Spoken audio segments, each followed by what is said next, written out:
It's fitting. I've started the women's ice hockey question, so I'm beat reporter. Volleyball question, I'll be reporter too. That is how they design it, yeah. What creates offense? Defense. What creates defense? Offense.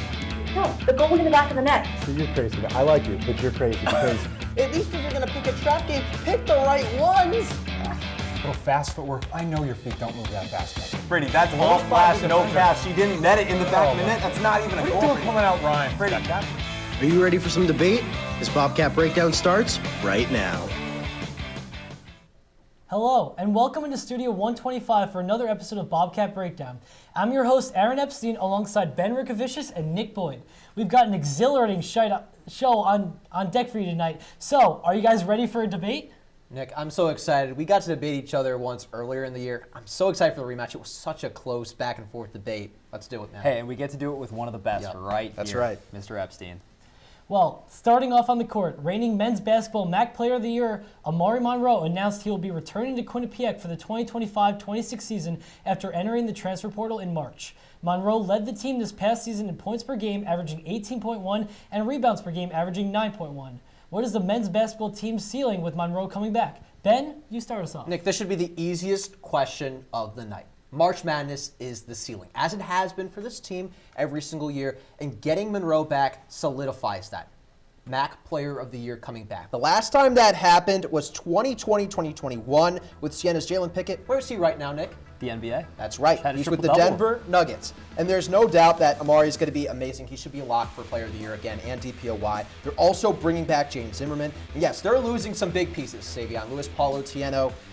Richie Springs also played a big role off the bench, and Alexis Reyes as well. All these guys played pivotal minutes for the Bobcats the past 2 seasons, but the big thing is they have guys who can fill into these roles. Spence Weiwei will be coming back from injury. He's going to play a big role. If he's going to be the starter, we don't know quite yet, but he's certainly going to get big minutes at the 5 spot, and they're going to bring in players from the portal. This team, with its captain back in Hamden, the sky's the limit. Did not think Richie Springs was going to get a shout out. You have to. He played big minutes. Tell me he's going to play big minutes. Cannot say that their ceiling is March Madness my goodness. because Wow. they didn't get there without Tieno, Lewis, Reyes, and Monroe. Now they're only retaining Monroe from that quadrant of captains. So here's the question for you. I think they're top ahead. 2 in the MAAC. Top 2 in the MAAC. That is not a doubt in my mind. I don't think, just on this alone, that it moves the needle enough for me to say that they are the shoe-in MAAC favorites. I think we need to see what they do in the portal before we say something like that. And even then, there's a lot of great teams in this conference. Manhattan also is going to retain the majority of their roster. They're going to be a very good team. Even a team like Iona, who lost everybody, right? They lost everybody last year, and they ended up going all the way to the MAAC tournament. There's going to be so many dangerous teams in this conference still. I don't think you can say that their ceiling is the de facto MAAC favorites because I think that's ridiculous. that I don't think that's accurate. I think when you see other teams around the conference, like Merrimack losing Bud Clark in the transfer portal, and he committed. And, you look at other teams like the Mount losing a bunch of their big pieces as well. You mentioned Iona's kind of reslate. It happened last year, and they still found success. These teams are going to bring in good players, Nick. But the thing is, Quinnipiac has a lock in Monroe coming back. He's going to be fantastic this year, and I think this team has the foundation it needs. It's going to add a little things to make it a stronger, but you're talking about kind of where the Bobcats could be floor. I'm talking about at their highest potential, the ceiling. It's March Madness. I don't think their floor is Their floor missing might the be a little tournament, lower. The potentially. floor might I don't be a think little that's lower, gonna but I think you're not happen, looking high enough for the ceiling. I don't This know. team will impress. Maybe I'm tempering my expectations a little bit, but That's I fair. just don't see that as their most reasonable ceiling. You bring That someone feels as a little hot talented to me. back as Amari Monroe. He's a guy who can get you to March. Believe me. We'll have to see. I would love to see it. I just don't think it's their de facto ceiling. I can't go on that limb until we see what they do in the portal. We'll see. I'm excited to see what they do, but staying with the men's basketball team, what's the Bobcats' biggest need that should be addressed through the transfer portal? What are your thoughts, Nick? Point guard, point guard, point guard. You are losing a cornerstone of your program in Savion Lewis. You need to get somebody who you can trust to run the offense. And they thought they had that in Latif Patrick, but now Patrick's a question mark. He decommitted last week, and with Bennett in the portal, that leaves only 3 other point guard options on the roster in Samson Riley, Rennell Giles, Ty Turnage. None of those guys have suited up for the Bobcats yet, so that is the biggest question mark I see. They need to either bring Patrick back into the fold or attack the portal hard and get yourself a veteran pass-first guard that you can trust to deliver to Monroe and the rest of the offense. I think there were two big holes on this team currently. You mentioned one from a point guard, and the other one I'm going to go with is the center position. National champion, Gino Auriemma. What did he say was the hardest thing to do in March? Get rebounds and have your guards get stops. And Spence Wayway, coming off that injury season, I still think he's going to have a great season next year and play a big role, but he needs help, especially after losing depth pieces like Reyes and Springs, like we mentioned when we were talking about Monroe. You have to go in, and I think they got to find someone who can challenge him for that starting job and take some pressure off of him. He's only a sophomore, Nick, and that's a lot of pressure. And yes, you mentioned not a lot of guards on this team. Latif Patrick's still a question mark. And obviously, what Quinnipiac is hoping for right now is to get him to recommit after seeing Monroe, a player he wanted to play alongside, coming back. They're going to go after guards in the portal, and there are plenty of good guards, but I think they got to find someone who fits their offense, because Paul Otieno was the soul of their defense for the last 3 years. I agree that I think Wayway is going to have a great season up and coming. Tom Pecora has talked about him as a future All-MAC potential guy. He is still raw, but I trust him at the 5 if he can stay healthy. And I think that he'll benefit from those minutes. The only reason I'm not saying big man is their biggest need is because they already have talented bigs on the roster like Braylon Ritbo, like Grant Randall. Those are guys who... We haven't seen Ritbo play yet. We haven't seen Ritbo play yet, but he's a 3-star recruit. I've seen his tape from his time at Archbishop Stepinac. It is nasty. He can tape do looks good, absolutely everything. Can't say anything until he puts a foot on the court now. Well, I'm just saying, I think that there are already very talented bigs on this roster. Now, yes, Grant does not project as a 5. He's going to be either a 3 or a 4. But I think that they'll be able to potentially play that position if Pecora decides to go a small ball lineup, go 3 guards out there, run Zimmerman at the 3, and I trust Wayway to develop. He said on his Instagram, he likes to vlog, so here we go. He's very open about his process. He's putting on a lot of muscle this offseason, and I think the time that he spent rehabbing is going to help him a lot in becoming physically more ready. He's just got to now get the reps because he is still pretty raw. And that's good, but you can't put the weight of that whole big man department just on him. I don't think it would be on him, though, because now you have Monroe right next to him as the leader there. But I think Monroe can be your go-to scoring big, right? And he's still going to dominate on the boards. Spence has the size to then dominate on the boards against most other MAC bigs. He just got to get comfortable on offense. What I saw from him in the limited minutes last season, defensively and on the boards, he's sound. Just got to get a little more confident on offense. I agree with that point. It is now time for our first commercial break of the night. But when we come back, we will discuss MLB player comparisons for current Quinnipiac baseball players. You won't want to miss it.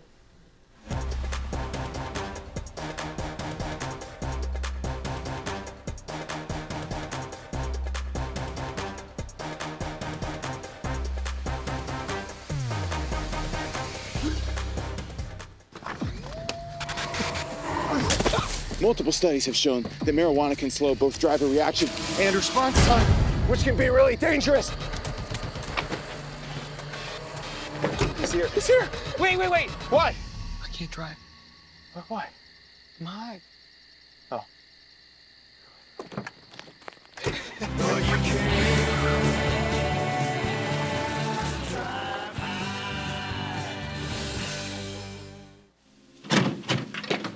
Guys! We had to make a commercial for #that right now. What do we do? How long do we have? We only had 2 months to do this. We could explain that it's a pop culture news show that covers everything from movies, music, and video games. Yeah, and we can also talk about how there's pre-recorded segments that vary from reviews to in-depth discussions. We should also mention that it broadcasts live every Monday at 7 p.m. on q30tv.com/watch. I think that covers everything. Did you guys get that down? Can't believe you're doing this alone. I've done it before. I remember. You threw your back out. How you holding up? Hand me that board. Nothing wrong with getting help. I'm good. I did it when Felicia left. I'll figure it out. I know you will, but you don't have to do it alone. That's all I'm saying. If I promise to look into it, will you drop it and help me build this fence? Now you need my help. It can be a real pain sometimes, you know that? Mm-hmm. If you or a veteran you know needs support, don't wait. Reach out. Find resources at va.gov/reach. With baseball season here, Quinnipiac holds a 16-13-1 record so far this spring. Some players on the roster remind me, Nick, and Ben of current professionals in the major leagues. We will be comparing Alex Irizarry, Samuel Wright, Christian Smith, and Gabe Wright to current-day pros who have similar play styles to them. Ben, let's start with Irizarry. Yeah, for those at home who haven't watched Alex Irizarry play, he has a lot of areas of the game he excels in. The biggest of which is batting average. He's hitting above 300 on the season. And pop. He's got a lot of pop for the shortstop position. 9 home runs, up there with the leaders in the MAAC. And he also has a superb glove on the defensive end. I went with Corey Seager for my comparison for him. Texas Rangers shortstop. He's hitting a little under 300 this season, or last season. He had 30 home runs, 74 RBIs. This is a guy you can trust at the shortstop position, a proven winner, multi-time World Series champion. And really, the thing that I see with Seager is he was named an All-Star last season. I think Irizarry will make an All-MAAC team this year. When I was looking at this, I was looking for power-hitting shortstops with plus defense. I went with Trevor Story of my Boston Red Sox. He's a guy who in the past has had 520 homer seasons. He was a Gold Glove finalist in 2019. He struggled a bit with injuries, but he looks sound this season, right? Starting the year pretty hot. And yes, they do bat on opposite sides, but they hit and play the field very similarly. Irizarry, like you mentioned, he's a guy who can really hit home runs and has done so in clutch situations this year. So I went with Story because of how well they both approach the plate. For me, I had to go with Willy Adames, one of my favorite players to watch in the current MLB. I think he has the exact same swing that Alex Irizarry has, just from the opposite side of the plate. He's a tall power hitter, can use the whole field with his contact. He's got range, he's got quickness, and he's just, for someone of his size, playing shortstop. Yeah, I love the pick there for both of you guys. Story, I think he's got a little more pop maybe than Irizarry has when I think about him, but again, superb glove. I think that's really what you need when you're comparing a player to Irizarry. And I love the Adames pick. He's one of the most criminally underrated guys in all of MLB, so I love that you're giving him some shine. And looking at that, yeah, their swings are near identical. From 2021 to 2024, Willy Adames had over 30 doubles in every one of those seasons except one, and he had 29 in that one season that he didn't. Alex Irizarry is tied for third in the MAAC this season with doubles. They're basically the same player.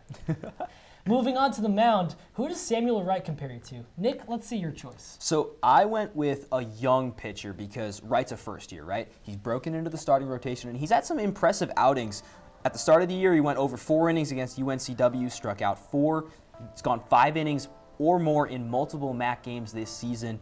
And Jackson Jobe of the Detroit Tigers, he's a guy who has similarly done that. He went with 5 innings pitched against the Chicago White Sox last time out.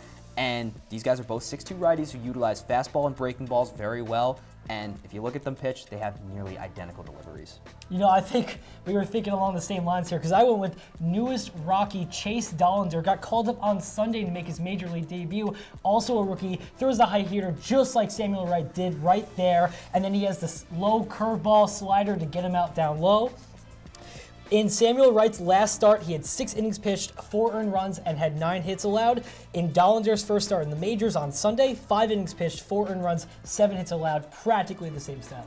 Yeah, both kind of struggled, I guess, a little bit in their last outings. But I think the biggest thing for me when I think about Wright, other than the fact that he's a first year and he's young, is he is versatile and he is efficient. The strikeout ratio, the guy I ended up going with was Nick Pivetta, former Boston Red Sox. Have to give my team a little bit of love here. But the strikeout ratio is really interesting to me. Pivetta, 172 strikeouts last season to 36 walks. And Sam Wright has a pretty similar efficiency. Another big thing for why I chose Pivetta is because he's a utility knife. You can put him in the rotation, and he can pitch well there. He can also come in relief in big moments. I think Sam Wright's going to be a big asset for John Delaney's squad moving forward this season. And that's so important. Durability, being able to play out of the bullpen as a starter, and they have a similar pitch mix. Next up, we have Christian Smith behind the plate. Who does he resemble the most from the majors, Ben? Yeah, I went into the bag and grabbed the superstar for Christian Smith. I'm comparing him to Adley Rutschman because of the strong batting average as well as all the pop that Smith has. 9 home runs for Smith on the season so far, batting .367. He's destroying the competition this year. Everything's clicking for him now that Keegan O'Connor has kind of stepped out of that starting catcher role for Quinnipiac after transferring. And I think Adley, another big thing with him is his defense and plate discipline. 22 walks for Smith so far this season, 58 walks for Rutschman last season. Discipline, really important when you're talking about Christian Smith. I went with a younger guy, Logan O'Hoppe of the LA Angels. These guys are both up-and-coming righty catchers, really can dominate with the bat, and they're also pretty sound, like you mentioned, behind the dish as well. Smith batting over .360 on the year, 9 homers, OPS over 1,000. You saw the stats. Logan O'Hoppe this season, .345, 5 homers. He homered in 4 straight games, so he's a guy who can get hot quick and stay hot. And last season, coming off an injury, he had 20 homers as well. He's a guy who focuses a little bit more on the power side of things, and I think that complements Smith's plate approach very well. Now, I'd like to I think I found the happy middle ground between the two, because I went with William Contreras. He's got the pop that O'Hoppe has, and he's a young player like him, improving every year, but he also has the elite contact and on-base ability that Adley Rutschman has. And the biggest thing that I noticed is that he and Christian Smith both have very similar batting stances, very relaxed up there, and they're both very high in walk rates. Christian Smith is second on the team right now in walks, and William Contreras had the 4th highest walk rate last season amongst all catchers. Yeah, I love the pick there from you, Aaron, with William Contreras. I mean, the pop, the plate discipline, it's already there for him. And, I mean, he's just a great catcher to watch and base your game off of. Adley's a good pick, too. I didn't go him solely because he's a switch hitter and because I feel like he focuses a little bit more on power than pure power and average that O'Hoppe has had in in his 2 seasons at the bigs. And Contreras was also, he came up as Travis d'Arnaud's backup, and now he became the starter, kind of like how Christian Smith started as the backup, and then came up now as the starter. And who is Logan O'Hoppe's backup now? It's Travis d'Arnaud. Exactly. I love Life is how a full baseball circle. makes connections. Oh, yeah. Finally, we're going to move to the outfield with Gabe Wright. Nick, we'll start with you. Oh, man, Gabe Wright was one of the most interesting players to find a comparison for. He can be really inconsistent with the bat, has had some bright spots, and he's a valuable defender with top-tier speed. So I went with Victor Robles. He's the Seattle Mariners center fielder right now. Robles hovered around 220 at the start of his career. Wright last year was hit 228 with 29 steals, but Robles, after getting traded to the Mariners last year, hit over 300, stole 34 bags. So just like Wright, he's a guy who, if he can find a way to get on base, will be such a dangerous threat on the base paths. You know, if you say to me, speedy center fielder, amazing range, and has a big arm, I think of 2 people. That's Gabe Wright, that's Harrison Bader. And another similar thing, we talk about their defense, and they're very similar that way, but offensively, Gabe Wright this season has a .307 on-base percentage. What's Harrison Bader's career on-base percentage? .306. That's how similar of a play style You're they have really with each other. finding the intricacy in the stats here. I mean, isn't that the point of the game? Of course. Oh, yeah. So for me, Ceddanne Rafaela was the pick for 2 reasons. Lightning quick speed and also the struggles at the plate. Rafaela in 2024 batted .246 on the season, also 151 strikeouts, has had some struggles, but he's made up for that and found ways to get into the lineup for the Sox because of his speed and because of his defensive play. And that's why Wright has played a big force for the Bobcats' success the last few games. And like all of our guys, and Gabe Wright, if they can unlock that level at the plate, find ways to get on base more, they're really going to help their team get to the next level. But the soundest part of all their games, I think, is the defensive side. These Definitely. are all guys who can make absolute 5-star catches. So true. And they make it look easy. Oh, yeah. It's almost unfathomable. I remember the catch that Gabe Wright made in the first series of the season that made SportsCenter multiple and times. he made it look easy. Yep. He made it look easy, and all these guys do that so consistent. That's their talent. Unfortunately, it's time for us to take another break, but stick around for the QBSN element that will highlight this coming Sunday's Bobcat game day, as well as hearing about baseball's pitching situation and softball's recent success. We will be right back.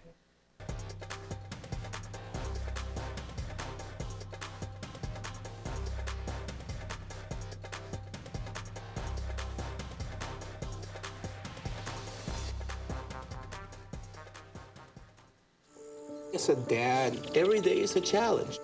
To make sure that the time that I have, I spend with him. It doesn't matter how tired you are, you have to try to teach them. When they learn something new, and you can just see in their faces, it's such an incredible moment. It's those moments that are my favorite.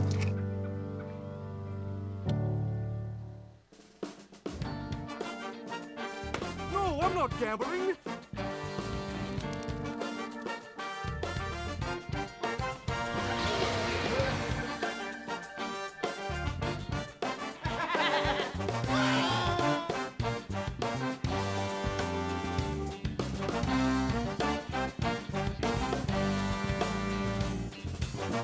Live from the piazza, it's Quinnipiac tonight!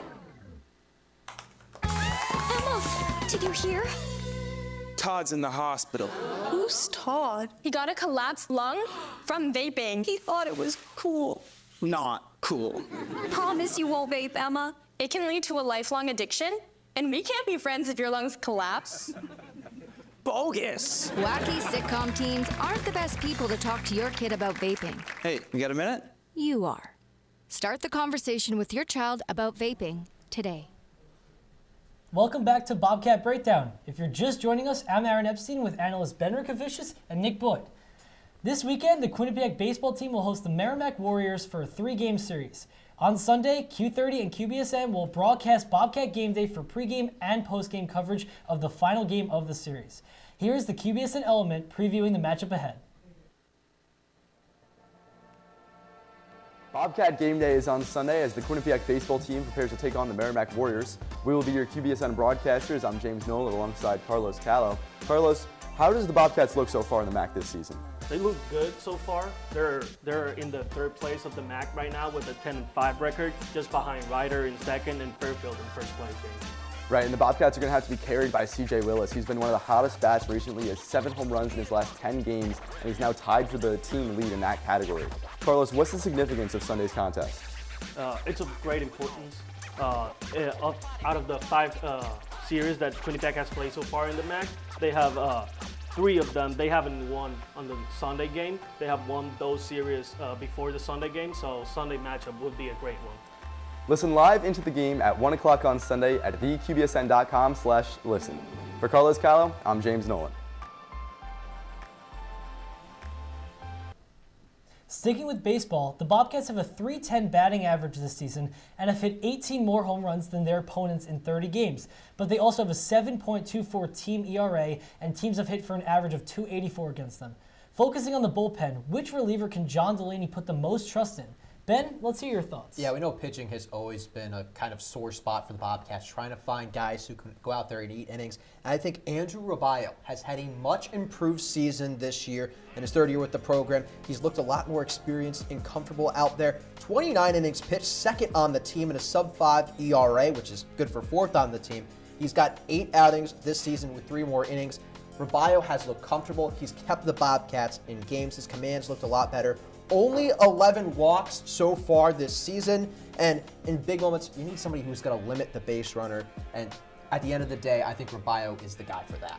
Roballo has been good as a long relief option in my eyes, and he's a contact pitcher, right? Yep. You know that about him. He doesn't throw too hard, but he's got decent stuff, and he gets guys to make soft contact. The only issue with him for me is that sometimes guys make very hard contact, and we saw that against Manhattan, where he started really good, an error phased him, and then he gave up a couple big knocks.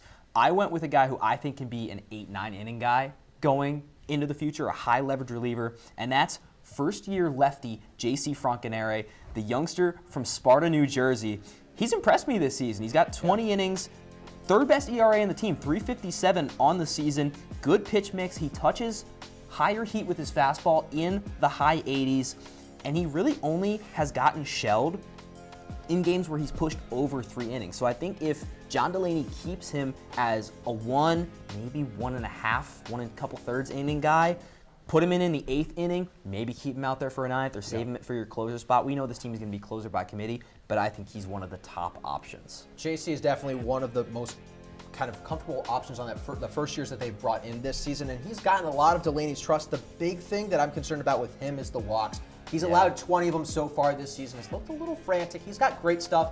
Just seems a little raw to me, and I think as he gets more experience and more innings pitched this season, he'll start to find his comfort zone a little bit more. But right now, I think if you had a late game situation where you need to put someone in you're confident in, I think it's Roballo for me right now. But I think this bullpen has a few underrated options, and really they're going to need them as soon as we get close to that MAAC tournament time. Yeah, listen, Roballo's been great to me. He's more of a setup guy. I agree with you with the walks, but I think that those are just first-year struggles. Sure. He's going to work it out. That's fair. Yeah. For me, it's always best to have multiple relievers that you trust, so either way.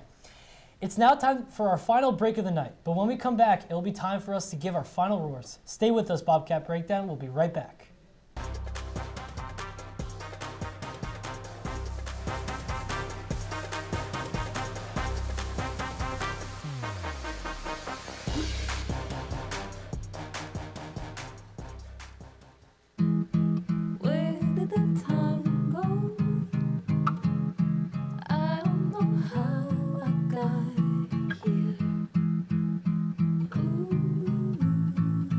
You've done the hard part. You quit smoking. Now do the easy part and get scanned for lung cancer. If you smoked, you may still be at risk, but early detection could save your life. Talk to your doctor and learn more at savedbythescan.org. Here at Sports Pause, we like to have balance between having fun and working hard. Sometimes that competition we cover gets into our producing.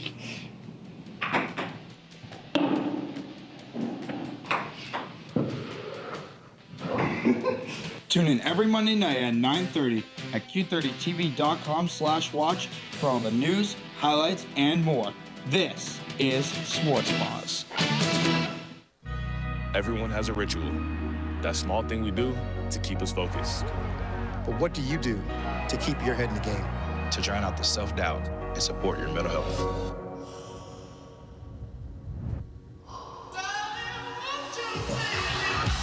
Because being your best isn't just about taking care of your body. It's about taking care of your mind and mental health. Find the resources you need to keep your mental health a priority. Love your mind. Welcome back to Bobcat Breakdown. It's now time for final roars. I'll start us off. Covering college sports is a pretty sweet gig here at Q30. This season, I made the jump from the women's to the men's basketball staff. The man on the other side of the desk, Ben Rickovicius, basically peer pressured me into it. I honestly kind of felt done with beat reporting after last year, but he eventually wore me down. And I'm really glad he did that, because this year covering the men's team was the most fun I've ever had covering a team. We don't get a paycheck for this, so you really get out of it what you put in. Working with Beckett Calkins, Brady Mullen, and Thomas Curtis this year made me want to go above and beyond. So, young reporters, how do you go above and beyond? Step 1, form good working relationships with the people you're covering and with SIDs. Step 2, coverage doesn't stop on game day. Find creative ways to engage your audience on off days. Use that Twitter account to your advantage. Go on the road even if you can. We did, and it was the most fun I had covering a team in my college career. And step 3, familiarize yourself with not just the team you're covering, but the league you're covering. Get out of your comfort zone and talk to folks from other teams. A lot of you guys are already doing these things, and it's awesome to see. So keep it up, and I'll see y'all around next year. As much as the work we do through student media is about bettering ourselves as reporters, producers, and anchors, if you're not open to building friendships with the people you work with, you're missing out on what's most important. There's no one in student media or life as a whole I'm closer to than Aaron Epstein. Our friendship started outside of student media. Aaron lived right across the hall freshman year. We both joined Q30 through different departments, Aaron starting off with Quinnipiac Tonight, and myself in the sports department. But quickly, Aaron's love for sports helped us bond. As sophomores, we both EP'd our respective shows, but took every opportunity to get each other involved with what the other person was working on. This past year, we made the jump to leadership. Aaron and I worked together as production manager and sports director on Monday and Tuesday nights. Something I've always admired about Aaron is his hopes of bringing the three departments together. We both sat by our freshman year, watching people from sports and entertainment act like strangers with one another. And sitting back now in April, I don't think members of all three departments have ever been closer than they are this year. And that's a large part thanks to Aaron. Aaron knows me too well. I can't get anything by him. He knows when something's bothering me. He knows how to make me laugh, and he knows when it's time to talk some sense into me when I need it. My one wish is everyone in student media finds someone like that who stands by them through thick and thin. There's no one I would rather have spent my time as sports director working alongside. Although it's not quite goodbye yet, I had to take this opportunity to reflect and thank you for all the memories we have and will continue to make, and for helping me become a better person. Aaron, thank you for being there for me every day, continuing to lift me up, even when I run into walls, and most importantly, putting up with my sleepwalking. I can't wait to see all the great work you do out in the real world. They're simply not ready for your positivity and devotion. Thank you for being the best production manager, co-beat reporter, roommate, and friend anyone could ever ask for. Thank you, Ben. It's crazy to think about how I'm sitting in this chair today when a year ago I didn't even want to be a part of Q30. As an executive producer last year, there were certainly some amazing memories I had that I'll cherish forever, but there were just as many moments behind the scenes that deeply affected me. I was upset and anxious almost every time I had to deal with it. I cried countless times, felt alienated from the rest of the station, and at times never wanted to come back to this room again. Almost every person close to me told me to leave. Go do something else. Focus on schoolwork. Get a job. Anything other than Q30. When the production manager position for this school year opened up, I applied, despite everyone telling me not to do so. Work with 30 producers across 5 shows that deal with sports, entertainment, and news, and help push them to maximum creativity? Of course I applied. It's the definition of my dream job. I got denied from the role. That was my sign. No way should I come back, right? But that's the thing about Q30. Even through all the personal struggles, it still has the ability to be a life-changing experience for the better. The position reopened, and I was back and forth on whether I should reapply. I had the ability to walk away, leave my trauma behind, and go find somewhere else, something else to do. But I never wanted what happened to me to happen to someone else. I could do my absolute best to make this place the best experience possible for others. This time I got the job, and I felt relieved. The year started, and after a few weeks, I felt comfortable in the role. I truly felt this was for me, and I still feel that way. This job changed my life. It introduced me to so many people, so many incredible people, and showed me what I want to do in life. This year's been a blast. I was able to move past my problems from last year, and it was all because I believed in who I am and didn't change. So to whoever's watching, believe in yourself. Don't let others discourage you. And remember to follow the path that you feel is right for you.